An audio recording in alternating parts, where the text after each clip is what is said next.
Hola, hola.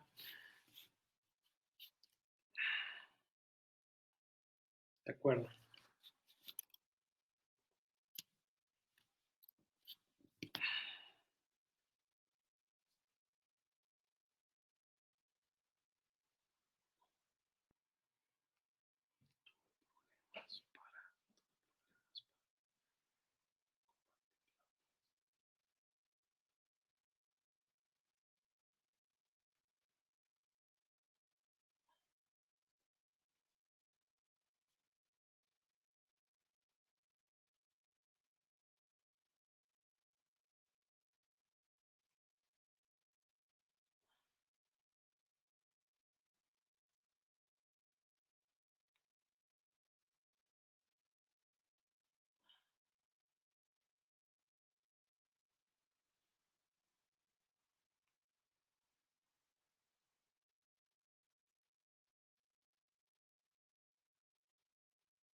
Sare, creo que estamos chateando y estamos enfrente, ¿no?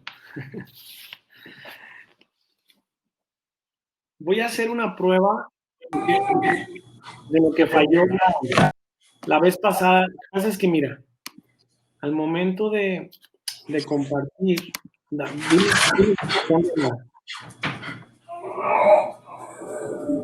ahí estás viendo la portada, ¿correcto? Correcto. Sí, me parece que solo por un momento. Ok. A ver, dime, ¿aquí ves la siguiente lámina? Sí. ¿Qué lámina ves? Ya están entrando los participantes. Si quieres, Okay. una presentación, veo la portada. O sea, ¿no ves la que dice estructura del taller?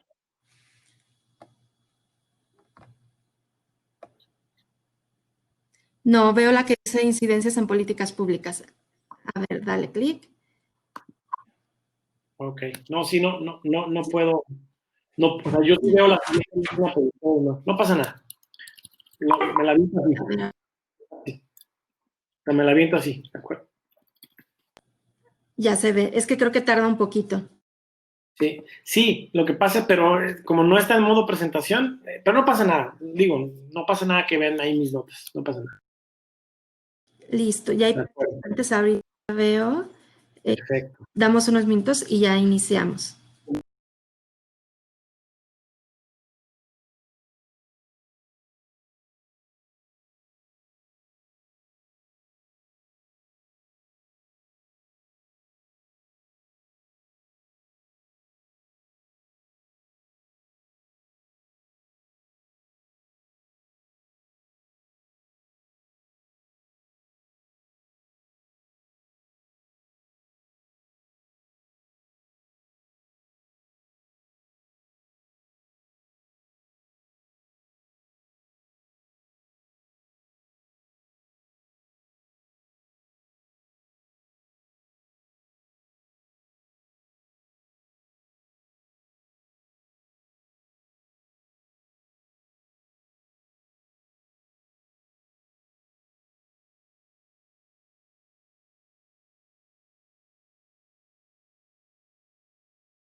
Hola, bienvenidos. Buenos días a todos. Si están de acuerdo, vamos a dar inicio a nuestro taller para no retrasarnos más y los participantes se irán incorporando a nuestro taller. Pues bienvenidos, me presento, mi nombre es Zaret Sierra, estaré apoyando a nuestro ponente Abraham Madero, a quien en unos minutos voy a presentar como nuestro ponente, y nuestro taller de incidencias en políticas públicas. Antes de cederle la palabra a Abraham y presentarlo, les voy a compartir solamente algunas cuestiones técnicas para hacer más sencillo nuestro espacio.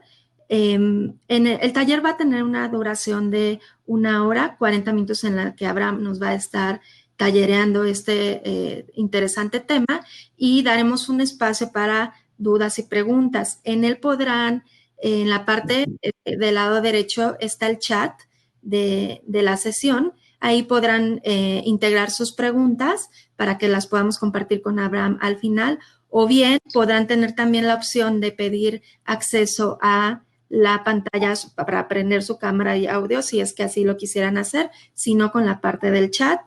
Y terminando nuestro foro, podrán ir a la parte de escenario, como ya lo hemos hecho.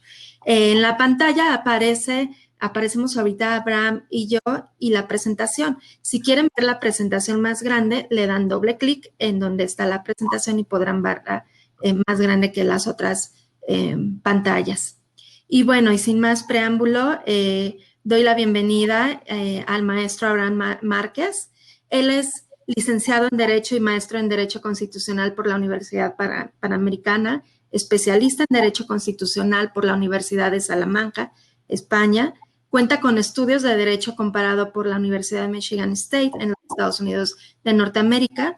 Actualmente es candidato al grado de doctor en Derecho por la Universidad Panamericana bajo la línea de investigación de federalismo, gobiernos locales y políticas públicas regionales. Abraham cuenta con más de 10 años de experiencia en áreas estratégicas del gobierno federal y como asesor en materia jurídica y parlamentaria para organizaciones sociales, partidos políticos, gobiernos locales y legisladores. En el ámbito académico, Abraham ha publicado diversos artículos y ponencias en líneas de investigación sobre derecho constitucional, derecho parlamentario, derechos humanos, federalismo y sistema de justicia penal. Desde el 2008 es miembro de la red de investigadores parlamentarios de la Cámara de Diputados y ha participado en publicaciones del Tribunal Superior de Justicia de Nayarit, la Universidad Panamericana, Universidad Autónoma de Nayarit y la Barra Nacional de Colegios de Abogados y la revista arbitraria de Justicias Orales de México. Actualmente es director ejecutivo de Early Institute y bueno, sin más preámbulo, yo quisiera darte este espacio, Abraham, cederte la palabra y estaremos atentos al chat con nuestros participantes. Muchas gracias, Abraham. Bienvenido. Gracias, Zaret. No, al contrario, y gracias a los que se están sumando al taller. La verdad es que el ejercicio está muy interesante, tanto en la plataforma como un poco la dinámica que podemos generar. Y bueno, antes de empezar, lógicamente me gustaría, en primer lugar, agradecer al gran equipo de Promotora Social México, no solo por la invitación, sino por siempre su confianza y el apoyo que brindan a las organizaciones de la sociedad civil, a todas. Realmente el equipo que organizó este evento, y nos consta durante las últimas semanas, han hecho un trabajo encomiable, incluso además innovador, por poder generar este tipo de espacios para que las organizaciones compartamos un poco, generemos estos espacios de capacitación y de diálogo. Y en ese sentido quisiera agradecer a Oli Gaxiola, desde luego, como siempre, no sé si esté por ahí, si no, pues bueno, que quede registro del agradecimiento, y a su equipo, extraordinario equipo del área de filantropía estratégica, Alexa, Jessica, Edmundo, de verdad, muchas felicidades por este taller que sin duda, y esta jornada que sin duda va a ser de mucho provecho para las organizaciones. Entrando en materia, no sé si todos están viendo de manera adecuada la presentación. Por ahí hay algún temita con el tema de los slides. Si dejaran de ver lo que yo estoy hablando, con toda confianza, por favor, interrúmpanme lo que sea necesario. A ver, el tema de la incidencia en políticas públicas es un tema amplísimo, y yo creo que muchas de las organizaciones, si no es que algunos de los que están hoy aquí presentes, pues tenemos ya algo de información, algo incluso de experiencia, y de alguna manera pues es un tema que en buena medida no nos es ajena a la sociedad civil en general, porque en buena medida pues es lo que hacemos. Hacemos lo que hacemos, un poco nuestras causas, nuestro objeto de estudio, nuestro objeto de nuestra actividad sustantiva, siempre en mayor o menor medida, como organizaciones de la sociedad civil, tenemos un componente de influencia en el sector público. No, es incluso parte de nuestra naturaleza. Pero siempre que se habla de incidencia en políticas públicas, y por eso quise estructurar de esta manera el taller, comúnmente se comete un error, nos vamos rápido al proceso, ¿no? Queremos ver cómo ser más efectivos en ese proceso, cuáles deberían de ser quizá los puntos que tenemos que considerar las organizaciones, los directivos de las organizaciones para incidir de manera efectiva con nuestros temas en la agenda pública. Y nos clavamos mucho más en el resultado que en entender algo que es previo y que creo que hoy en día se ha vuelto cada vez más complejo, como una especie de bola de nieve, se ha hecho más robusto, se ha hecho más enredado, si me permiten la expresión, que es justamente los elementos de las políticas públicas. Y mucho queremos hacer en el terreno de la incidencia sin, de alguna manera, entender la arquitectura de las políticas públicas. Y me parece, por eso he sugerido la estructura del taller, de primero repasar con ustedes algunos elementos clave de las políticas públicas que se refieran al menos tres factores que ahorita vamos a ver, que me parece dan mucha luz sobre todo para las organizaciones que queremos o que tenemos el interés de influir de manera estratégica o de incidir de manera estratégica en el espectro público. Entonces, en la primera parte vamos a estar hablando de estos elementos clave de la incidencia, del armado, de la arquitectura de una política pública que la integra, y posteriormente, ahora sí, hablaremos del caso a partir de un ejemplo que quiero ponerles de la metodología para la incidencia, ¿no? Que podemos encontrar muchas, pero en particular les hablaré de una que nosotros en el instituto hemos usado de manera reiterada. Y al final, dejarles una especie como de reflexión, de caso, de ejemplo, para efecto de visualizar un poco la carretera, ¿no? Y el gran camino que tenemos que recorrer las organizaciones para ser precisos en nuestros procesos de incidencia. En el punto 1, a ver, antes de hablar de incidencia, hablemos de lo que compone una política pública. Y en el armado de cualquier política pública hay algo que no podemos dejar de perder de vista, que es una distinción que me parece medular, neurálgica, que es la convergencia de los espacios, ¿no? Entender el espacio público como tal es una actividad, o a partir de este ejemplo, que está en las esferas, pudiera ser algo pues relativamente sencillo. El poder diferenciar en dónde hay propiamente un espacio privado o una esfera privada a en donde se ya produce propiamente una actividad o algún tipo de acción en el ámbito público. Y, por ejemplo, en las esferas está claro que, por ejemplo, dentro del espacio privado, generalmente ubicamos decisiones de carácter individual, familiar, del núcleo cercano, de nuestra propia interioridad. Y, por ejemplo, ahí está el ejemplo de la elección de una religión. Claramente, esa decisión, ese tema forma parte de este espacio privado. Y en el espacio público, por ejemplo, está el ejercicio de esta libertad, de este derecho, que propiamente se traduce en la libertad de creencias, que ya está regulada, que forma parte del espacio público y que justo ahí se da la convergencia de estas dos dimensiones. El ejemplo es sencillo. La cosa es cuando el espacio privado y el espacio público empiezan a generar fenómenos cada vez más complejos. Y les pongo algunos ejemplos. En el tema de la participación social, del avance tecnológico, de la colaboración entre sectores empresarial, público, privado, las organizaciones de la sociedad civil, la distinción entre estos espacios, entre estas dimensiones de lo público y lo privado, no necesariamente se están, digamos, en compartimentos tan divididos, sino que lógicamente tienden a complejizarse. Y sobre todo en el terreno de la política pública, y ahorita lo vamos a ver, de temas muy específicos que las organizaciones consideramos como esenciales, ecología, derechos humanos, determinadas problemáticas de violencia, desde luego volverlas al espacio público no es tan sencillo y ese brinco entre una u otra requiere justamente una serie de procesos. Esta explicación, que pareciera ser muy elemental, nos lleva a un segundo elemento que me parece que es necesario tampoco obviar en la lectura de lo que implica una política pública y sobre todo de quienes convergen en ella. Esto más que, porque no podría yo dar una lista exhaustiva de los actores, y de hecho no, me parece que no la hay, sería simplemente un error creer que pudiéramos enumerar quiénes constituyen el espacio público. Lo cierto es que históricamente al espacio público se le ha dado más una dimensión como que solo constituye espacio público aquello que tiene que ver con el gobierno, que tiene que ver con los intereses de alguna manera de los partidos políticos, de las instituciones públicas. Y no necesariamente es así. Y creo que esto es lógico, ¿no?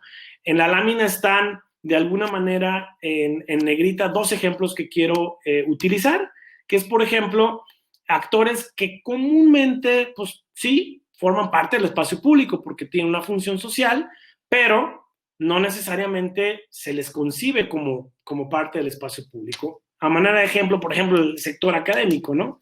El sector académico, de alguna manera concebido, ¿no? Como un actor específico dentro de la sociedad que se dedica únicamente a los procesos de enseñanza, a los procesos de transferencia del conocimiento y a formulación de información, de conocimiento, vaya, ¿no? De toda esta parte estrictamente académica formativa.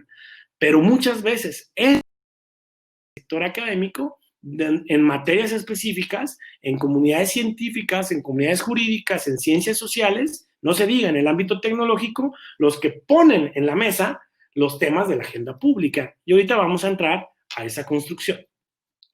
Yo lo que quiero simplemente enunciarles con esta lista, que es un ejemplo, es que justamente en la dimensión de lo público y lo privado, los actores no necesariamente son eso, son actores que pertenecen al sector público, no. Tenemos, por ejemplo, a los empresarios, a los líderes religiosos, que por cierto, este es un caso particular que también quería ponerles de ejemplo, que sin duda constituyen el espacio público y que de alguna manera es un liderazgo, es un actor dentro de la sociedad que pareciera en algunos puntos que no debería formar parte del espacio público. No, es que la laicidad del Estado, que no hablen, que no opinen, no. De hecho, son el único sector que tienen restringidos sus derechos políticos, justamente porque su manera de participar en el espacio público es muy atípica, es muy particular, ¿no? Pero al mismo tiempo, en la práctica, son líderes de amplísima influencia social. Todos los domingos o todos los sábados o cada que hay una celebración religiosa, son los liderazgos religiosos los que tienen posibilidad de acceder a cientos, miles, incluso millones de personas y poder influir en el espacio público. Vean la paradoja, ¿no? Con lo que quiero llegar en esta lámina es simplemente ilustrar que la complejidad hoy del espacio público ya no solamente nos habla de un solo actor ni de un solo grupo de actores, sino necesariamente sus alcances. En vez de definir quiénes, tenemos que preguntarnos qué están haciendo, qué función están cumpliendo dentro de la sociedad o de su naturaleza como actores para poder entender si influyen o no y en qué medida en el espacio público.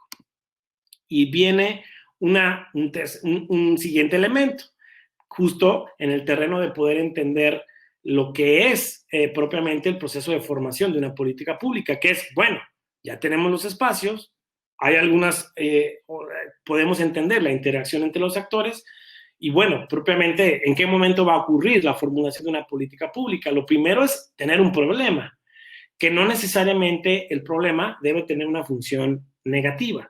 Y el problema, pues la definición básica es pues, cualquier tema, cualquier asunto, cualquier necesidad de mejora que es del interés general y que por lo tanto comparte o afecta a un determinado grupo de personas, a una comunidad, a un nivel social específico. Dos ejemplos. La violencia intrafamiliar, ¿no? En este ejemplo es clarísimo que la transición de lo público a privado sea en el momento en que se viole la norma social o pública. Se comete el delito e inmediatamente ese delito se convierte en un problema público, en un problema de interés. Y tan es de interés que se tiene que perseguir el delito, investigar, sancionar el proceso de la criminalidad. Pero, por ejemplo, no necesariamente el problema público se da a partir de este salto tan evidente, ¿no? De que, bueno, algo que yo hice se convirtió en un problema, ¿no? Sino también en la necesidad de mejorar progresivamente, ojo con esa palabra, determinadas realidades sociales. Y ahí es donde entra buena parte de la lógica y del movimiento de las políticas públicas, que no necesariamente, como decía al principio, se da con un salto inmediato, sino de la que deviene de la necesidad de que determinados derechos, sobre todo los derechos, se vayan mejorando cada vez de una manera progresiva y sistemática, ¿no? La salud. Ok, el derecho humano a la salud tiene que ir progresivamente mejorando su cobertura, el alcance, los presupuestos, la calidad de los medicamentos, y esto tiene que ser progresivo, ¿no? Entonces, ahí justamente lo que yo quería ilustrarles es que este programa público no necesariamente se da de manera inmediata, sino que obedece también a criterios de mejora. Y ahora sí, vamos viendo 3 elementos que me parece central poder ir distinguiendo para poder entrarle ya de lleno al tema de las políticas públicas y de su incidencia, que es distinguir al menos 3 conceptos. Ok, el problema público es aquel asunto que ya se volvió relevante porque está afectando la vida de las personas o a un determinado grupo, contaminación, una violencia, la niñez, adultos mayores, ya hay un problema claramente identificado, pero ese problema aún no es visibilizado o aún no forma parte de algo que se conoce como la agenda pública. Y la agenda pública no necesariamente es el problema, que ya es público, ¿no? La agenda pública surge justamente motivado por una buena parte de opinión, una buena parte de la movilización que ha tenido ese tema para hacerlo un tema ya relevante, ¿no? Y no necesariamente a nivel nacional, sino un tema que ya tiene una relevancia significativa, si me lo permiten, para que pueda incluso formar parte de lo que se conoce como el espacio público.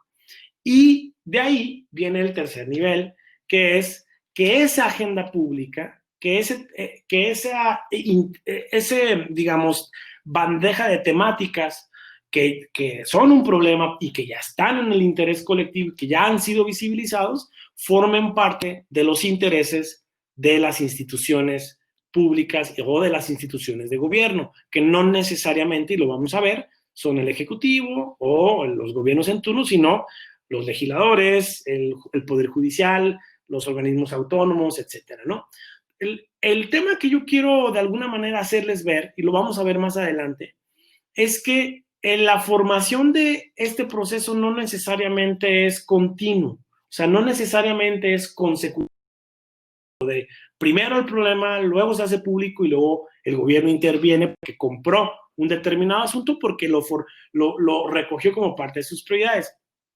Los procesos y dice ahí entre paréntesis en la lámina, de agenda setting, ¿no? Que es una expresión anglosajona que tiene ahí también otros componentes, pero que más o menos se refieren a este proceso en que se setea una agenda o se hace, digamos que el tomador de decisión, el gobierno la recibe, la jerarquiza, la prioriza.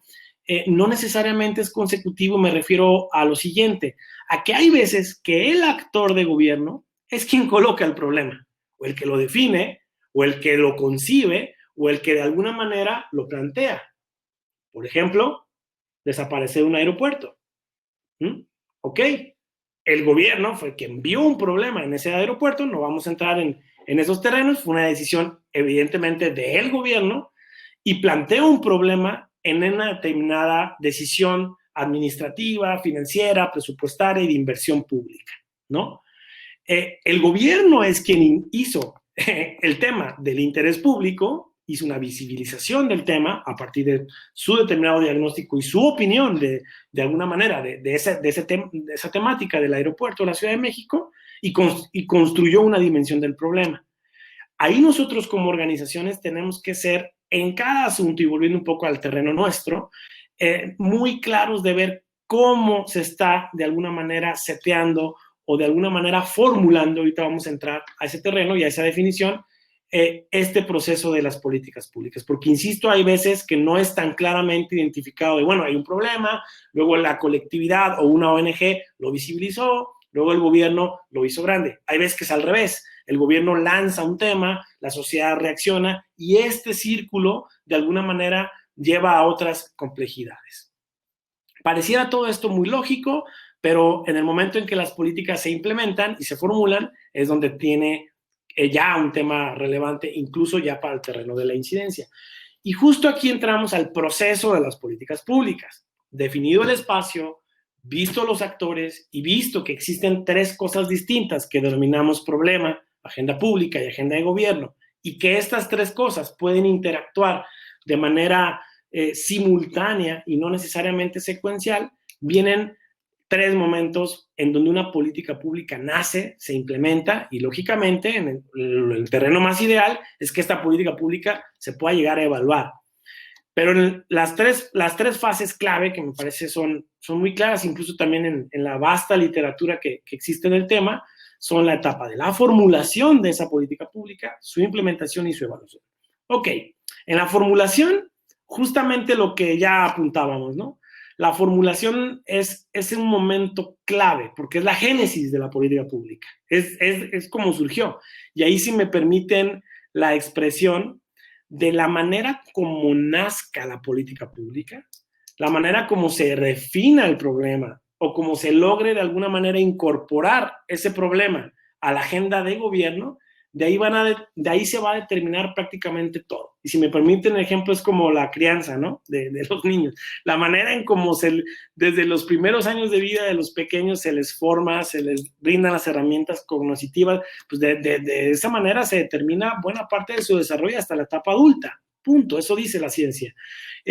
Lo mismo pasa con las políticas públicas. La manera como nacen, la manera como se diseñaron y la manera, sobre todo, como conciben el problema, es prácticamente determina, si no es que el 50%, en ocasiones hasta más, el éxito en su implementación y no se diga los resultados de su evaluación. Vámonos uno por uno. La definición de la formulación de la política pública. Creo que ya entendimos que la política pública es formulada por estos tres factores, ¿no? Por un problema, por una agenda pública que recoge ese problema y por un actor público de gobierno que lo incorpora en su programa, en su ley, en lo que fuera, ¿no?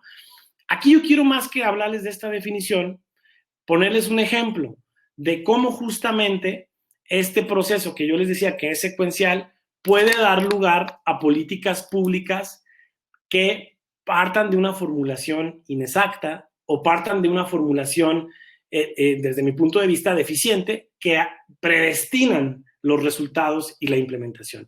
Y me voy a este caso, ¿no? Es el caso de las políticas públicas que se han adoptado, al menos en México, con evidencia, es mi comentario, más allá de consideraciones de carácter político, la manera en cómo se han estructurado las políticas públicas en materia de seguridad pública. Y hay por ahí una pregunta que dice, ¿reestructurar cada 6 años las instituciones de seguridad? Les pongo un ejemplo. El ejemplo dice lo siguiente.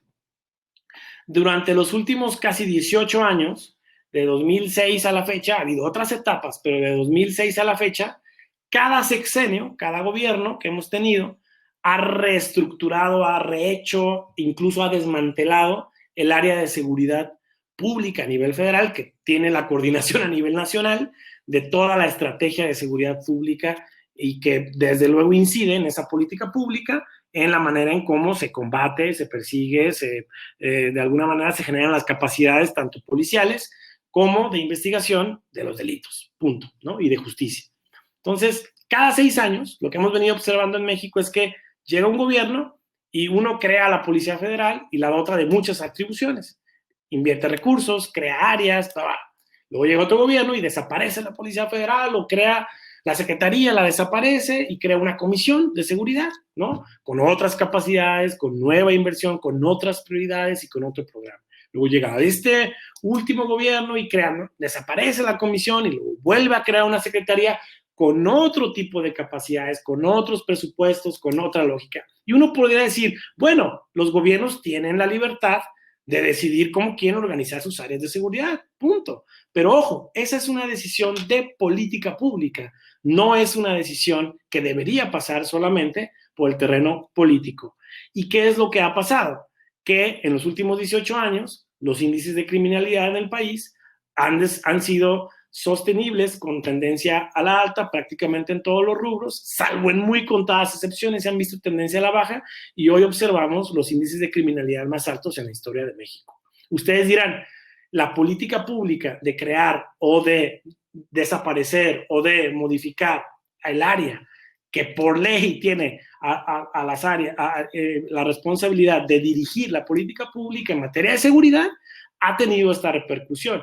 Y ahí el tema, y perdonen que me regrese a esta lámina, es que la definición del problema ya se conoce. Hay inseguridad, tenemos que combatir el crimen, hay que mejorar el sistema de justicia y todos los pendientes históricos que tiene ahí. Pero la dimensión, como el gobierno entendió esa definición del problema, no ha sido del todo bien diagnosticada, porque claramente su manera de enfrentar el problema es modificando el área de gobierno, ¿no? Y generando nuevos procesos que no necesariamente en el terreno de la implementación se han justificado.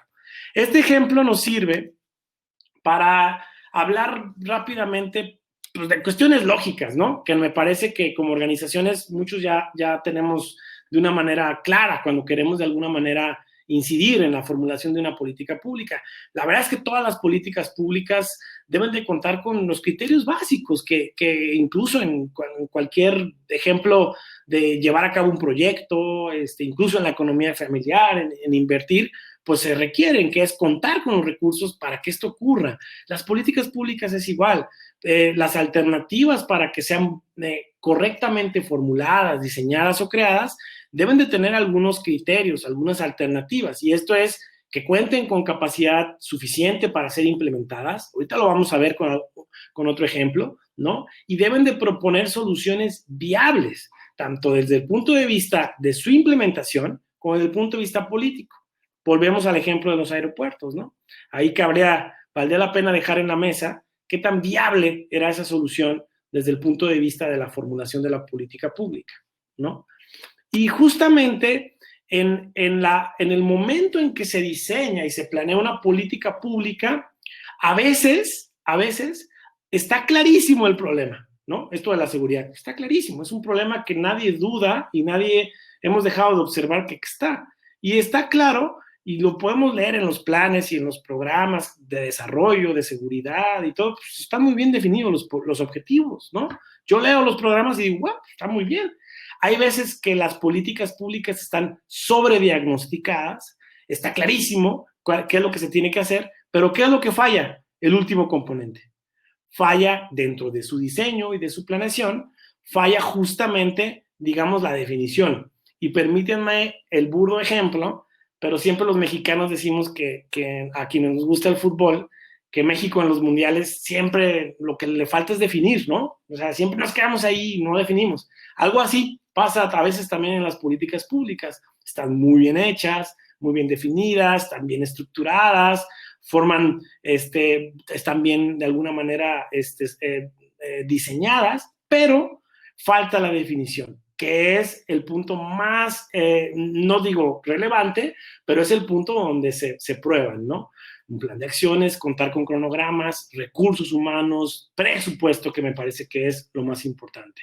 Y justamente esto nos lleva al terreno de la implementación, ¿no?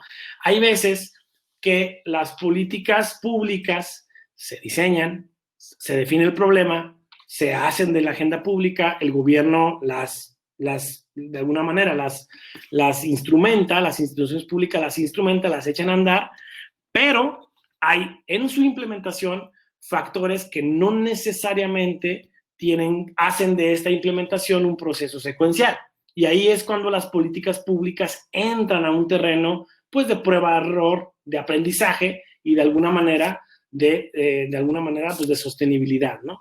Aquí lo que yo les quiero decir es que muchas veces justamente las políticas públicas que surgen de improvisaciones, que surgen un poco de políticas incluso que tienen más un componente de tipo electoral, que se llegan a instrumentar y se ponen en marcha, justamente lo que falta, lo que observamos es que dejan de ser secuenciales. En algún momento se paran o en algún punto de su implementación se desdibujan o pierden el ritmo o no tienen de alguna manera una lógica secuencial. Programas de gobierno, de asistencia social, estancias. En algún momento algo pasa que la política pública no llega al 6º año de gobierno, al 5º año de gobierno, con resultados concretos y evidentes, ¿no? Y ahí es donde las políticas públicas se enfrentan a intereses que de alguna manera los bloquean, ¿no? Que es la parte, generalmente son aspectos políticos, aspectos financieros. Si no es que algún factor exógeno, como incluso lo que pueda llegar a ocurrir justo con pandemias, con factores externos que hagan modificar lógicamente el curso de las políticas públicas. Y miren, justo en el terreno de su implementación, que creo que ya lo hemos dicho, pues hay factores, hay al menos 2 dimensiones que se consideran críticas para que esta secuencia de acción 1, acción 2 y acción 3 pueda producir los resultados, ¿no? Que al menos toda política pública pueda equilibrar, ¿no? Si bien es cierto que nunca los recursos son suficientes y que las políticas públicas pues no pueden ser todas completas ni contar con todo al mismo tiempo, lo cierto es que siempre va a ser necesario, muy necesario, poder equilibrar en su diseño y sobre todo en su implementación 2 realidades estructurales, que es la dimensión administrativa de las políticas públicas, que tiene que ver con los fierros, con los recursos, con las personas que van a hacer realidad esta política pública y desde luego los presupuestos, ¿no? Pero con la dimensión política. Muchas veces en México avanza muchísimo la dimensión política de la implementación de las políticas públicas. Ahí todos están de acuerdo, todos están de alguna manera reunidos, hay muchas reuniones entre actores de gobierno, se crean consejos, se crean reuniones plenarias, se emiten boletines y ahí pues todos están de alguna manera conscientes, claro, de que hay que seguir una determinada política pública, pero falta esto. Algo falla, que no hay presupuesto, el presupuesto no se distribuye igual para determinadas políticas públicas y entonces no hay de alguna manera una correcta implementación. Les pongo simplemente un ejemplo en un tema y una materia que no hay que negar que se han dado muchísimos avances. Es el tema que nosotros nos dedicamos, que es el tema de los derechos de la infancia. Y, por ejemplo, ahí en 2014 se creó por primera vez en México, ya había algún antecedente de legislación, pero por primera vez en México se crea una ley general de protección integral a la infancia, ¿no? Una ley general amplia, con derechos, con todo un sistema nacional de coordinación entre autoridades, con reglas, con funciones, con de alguna manera incluso hasta instituciones que tienen a su cargo justamente dirigir una política de mejora de los derechos de la infancia y de la adolescencia. Y justamente uno de los temas que crea esta ley es que se tiene que crear un sistema de información homologado que de alguna manera integre la información en materia de infancia que venían recogiendo antes los famosos DIF, ¿no? Desde luego crear un sistema, pues la ley lo puede decir, y puede decir funciones y quién tiene que intervenir y cómo se tiene que hacer, pero llevarlo a la práctica, que integrar un sistema de datos y de información que sirva para la generación de políticas públicas. Vamos, ¿cuánto ha costado crear el INEGI? ¿Cuánto ha costado crear todas las áreas que generan información? ¿No? Evidentemente, este tipo de legislaciones y este tipo de estructuras de política pública que se crean, porque al momento en que son ya puestas en ley, tienen que ser llevadas a la política pública, dejan de considerar en algún momento esta parte. Ojo, aquí yo quiero hacer una aclaración. El hecho de que una política pública se vaya construyendo no necesariamente tiene que ver con que una política pública nazca ya hecha en todo. Evidentemente hay que dar un primer paso. Primero crear una ley, reglamento, tener presupuesto. Pero desde el inicio del diseño, por eso veíamos eso en la formulación, se tienen que considerar el cómo. Muchas veces en México particularmente, y también ocurre mucho en países de Latinoamérica, legislamos diciendo los qué. Las leyes dicen muy bien el qué, ¿no? Se reconocen estos derechos, se crea este sistema y ahora se tienen estas políticas, pero no dicen el cómo. Entonces, justo la implementación de las políticas públicas tenemos que responder más los cómo, los cuándos y los dóndes, ¿no? Y finalmente, un aspecto que no me detengo mucho, que es hasta cierto punto lógico y deseable, que es que toda política pública pueda ser evaluada, toda política pueda ser monitoreada. Incluso Creo que esto es aplicable no solo a las políticas públicas, sino a todo lo que hacemos las organizaciones y los actores del espacio público. En el terreno de la evaluación de las políticas públicas, pues nos sirven para determinados temas, ¿no? Para revisar si el curso fue adecuado, si los resultados de las políticas son los adecuados, si sus impactos son los que se esperaban, y sobre todo, que me parece que es lo que toda institución pública debería de estar revisando, vuelvo al ejemplo de seguridad, si esos ajustes o esos cambios o esa política es el adecuado y qué tengo que hacer, ¿no? De ahí me quiero ir inmediatamente a la segunda parte del taller, que me parece que es la que nos llama aquí y un poco la que cumple con el objetivo de esta charla, ¿no? Que es poder, ok, ya vimos el proceso de política pública, sus 3 elementos esenciales, de alguna manera los previos a que se genere una política pública es volver relevante un tema, que el gobierno lo haga dentro de su agenda y que ahí todos quienes intervienen en ese pastel puedan participar del espacio público. Ese es el resumen, digamos, de la parte introductoria o preliminar. Ahora sí, entrémosle a la incidencia en políticas públicas con estos elementos. Y más que hablarles de un proceso o de un modelo, porque esto tiene admite ciertas excepciones, incluso ciertos ajustes, lógicamente, a nosotros lo que nos gustaría para este taller compartirles, colegas de las organizaciones, es un poco la experiencia que hemos recorrido ya en 15 años desde Early Institute, ¿no? Como ustedes saben, nosotros nos dedicamos 100% a buscar mejorar los derechos de la infancia en temas que consideramos esenciales, salud, educación, protección de la infancia, a través justamente de la incidencia en políticas públicas. La verdad es que la materia de la incidencia es una materia fascinante, pero es una materia que requiere método, ¿no? Porque justamente, como lo vamos a ver en algunos ejemplos que les quiero poner, hoy más que nunca la incidencia, si ya lo veíamos en el espacio público, en la cantidad de actores que intervienen, la incidencia o es precisa o es concreta o no va a tener éxito. Y justamente muchas veces las organizaciones hemos aprendido, si me permiten la expresión, a base de trancazos, que la incidencia tiene que ser precisa, tiene que ser concreta, tiene que tener datos, tiene que tener una propuesta muy puntual, porque si no, se va a perder en un mar tanto de temas, de causas, de información, como el que estamos ya enfrentando hoy las organizaciones en todos nuestros temas. Y el modelo de incidencia que nosotros hemos logrado de alguna manera poner sobre la base de nuestro trabajo diario, en nuestros proyectos, es un modelo que, si bien no inventa el hilo negro, porque es una metodología muy puntual, sí hemos trabajado en tratar de volverlo un modelo con ciertos parámetros de rigurosidad, ¿no? Que sí o sí nuestros temas, nuestros procesos, nuestros proyectos tiendan a abarcar estos elementos. Hago una aclaración, este modelo no necesariamente es un modelo lineal, en donde primero haces una cosa, luego haces la otra y luego haces la otra. La experiencia de muchas organizaciones, y lo es también la nuestra, es que los procesos de incidencia, por su propia lógica, tienden a ser muy dinámicos, multidinámicos.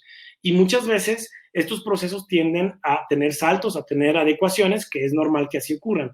Nos vamos con el primero de los elementos, que lo podemos ver en el 1 y el 2. Las organizaciones, creo que hemos también ya aprendido que mientras más y mejor información haya para nuestros temas, más solidez incluso para nuestra sostenibilidad se tiene, ¿no? No solamente para entender mejor el problema al que deseamos intervenir y contar con teorías del cambio, sino que para que nuestro propio tema, y más si es que tenemos un asunto de incidencia, podamos de alguna manera documentar mejor el problema a incidir. En la primera parte del modelo nosotros tenemos sí o sí que la investigación, el tipo de investigación que requiere la incidencia, no es simplemente reunir información o hacer un análisis o simplemente identificar una problemática y documentarla. Esto es parte de esa investigación de incidencia, pero no lo es todo. Nosotros lo que hemos aprendido dentro de la investigación es, sí, a conocer el problema, a definirlo, a analizarlo, pero sobre todo a construir conceptos. Me parece que ahí las organizaciones justo tendríamos que apostarle a cada vez acudir a la investigación, acudir obviamente a las fuentes de información con el propósito de crear más conceptos que nos lleven al siguiente paso, que es diseñar propuestas. Por ejemplo, en el caso del instituto, nosotros, y así ocurre en otras organizaciones, nosotros no hacemos investigación por hacer investigación y que se quede en el escritorio para la consulta en biblioteca. La hacemos para que esa investigación cuente con recomendaciones puntuales.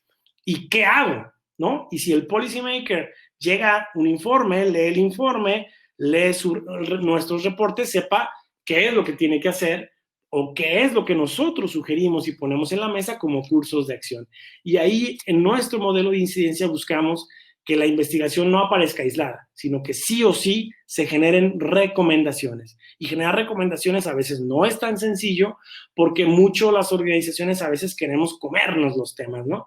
Que abarcarlo todo. Y ahí es donde nosotros tenemos que apelar justamente a decidir muy bien los conceptos y en el qué queremos, obviamente, a qué le apostamos a la incidencia. Posteriormente, ya que tenemos una buena investigación, un buen soporte, la información y muy acotada la parte de las recomendaciones, ahora sí, entramos a un terreno de la negociación, si se permite la expresión, y del mapeo y la alineación de los actores que convergen en ese espacio público que veíamos. Y ahí algo muy puntual. Las organizaciones muchas veces buscamos hacer por nosotros mismos esta incidencia, ¿no? Y es válido, sí, pero es costoso. Muchas veces la incidencia se da porque nuestro trabajo tiene de alguna manera un sponsor, un consejo, o porque participamos en medios, sí, pero la incidencia, sobre todo en el ámbito público, en el espectro público que hoy se tiene, es cada día más compleja, como lo vamos a ver y más o menos lo hemos comentado.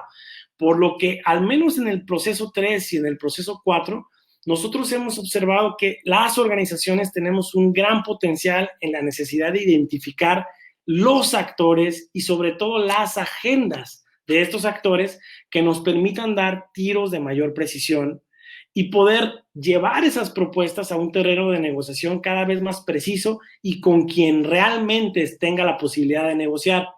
Muchas veces es otra organización o un investigador o una red de investigadores o una comunidad de conocimiento o un despacho, ¿no?, jurídico o N cantidad de actores quienes pueden negociar mejor la propuesta que nosotros.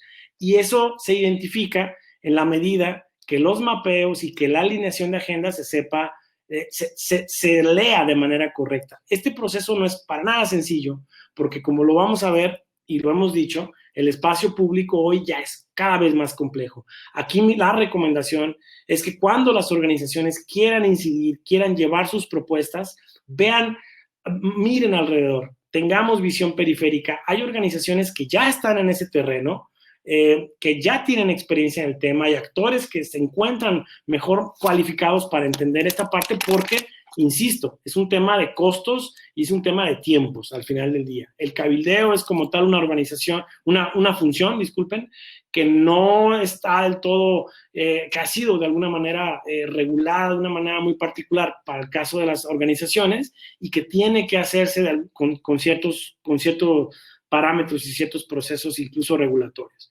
Y me voy al siguiente punto del modelo de incidencia. Una vez que se han dado de alguna manera estas condiciones de información, de saber quién es quién dentro de la propuesta y contar con una propuesta específica, pues desde luego creo que ahí las organizaciones, ninguno de nosotros vamos a mentir, desde luego tenemos la parte de la comunicación, ¿no? Todos nuestros temas para poder incidir requieren una base fuerte de posicionamiento, de la información, de los mensajes clave, que me parece que ahí no me detengo porque ahí hay incluso otros expertos que pudieran platicarnos más de este tema, pero lo que sí les quiero decir es que hay veces que este círculo no necesariamente es como les decía, secuencial, sino que hay veces que de una muy buena base de investigación y de información podemos inmediatamente comunicar y luego incidir, o comunicar y luego llegar con la propuesta.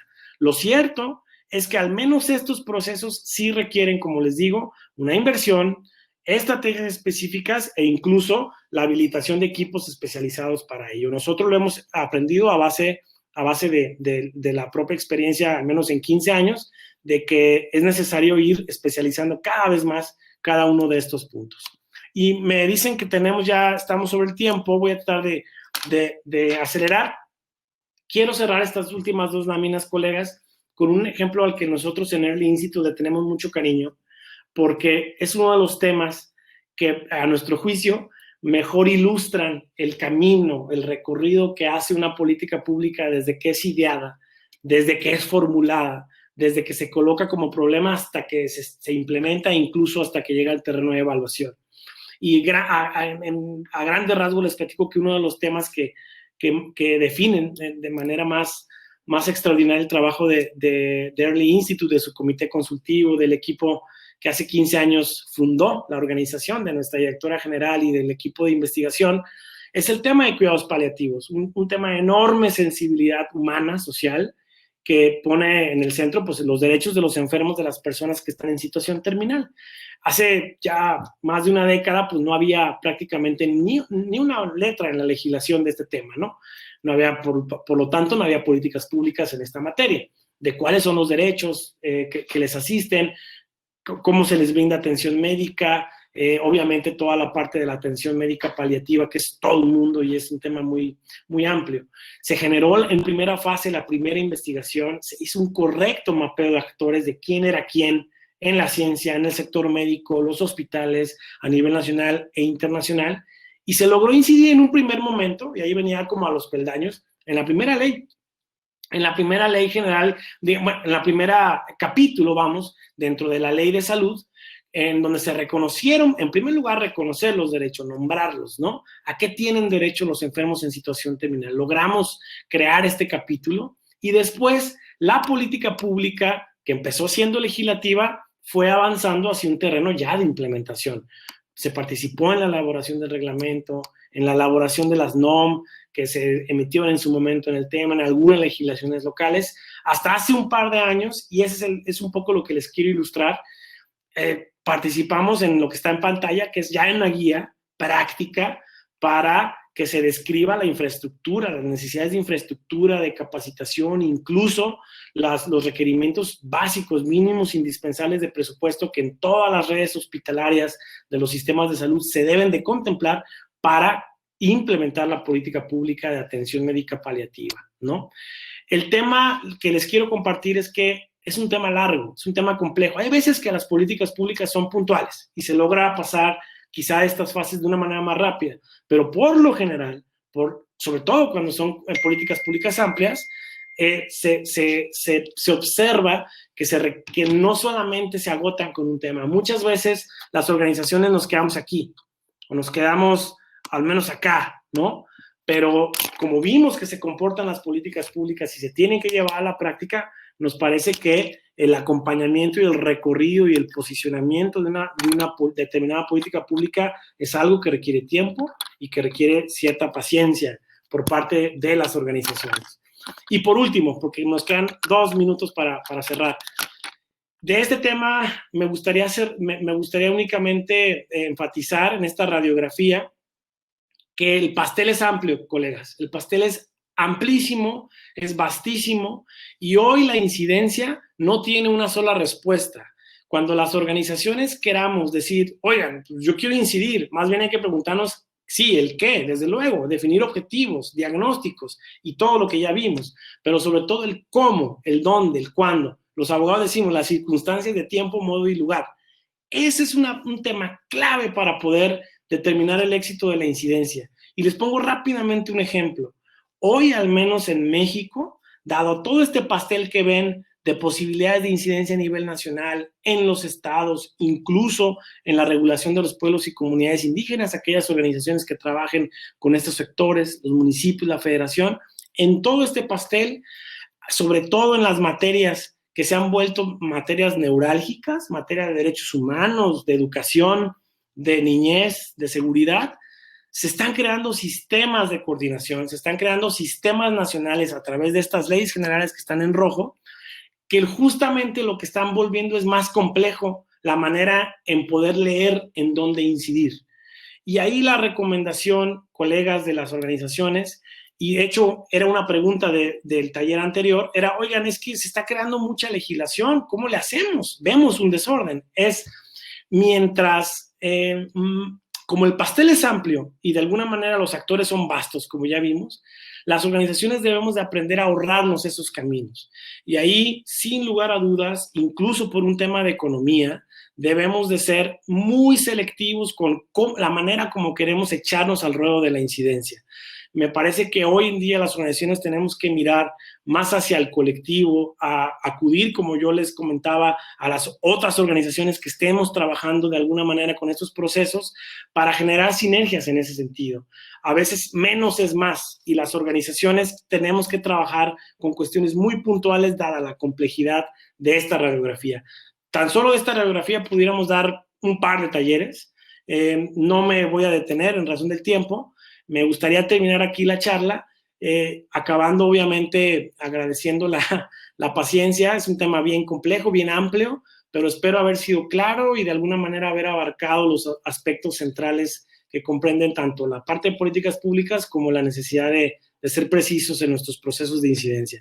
Finalmente, pues agradecer su asistencia y invitarlos, de verdad, invitarlos a que puedan echarle un ojo, pasar a visitarnos ahí a nuestro trabajo en earlyinstitute.org y en todas las redes sociales para que justamente puedan conocer nuestro modelo de incidencia y el trabajo que hacemos para mejorar los derechos de la niñez en México. Muchas gracias, colega Zaret, estoy a tu disposición.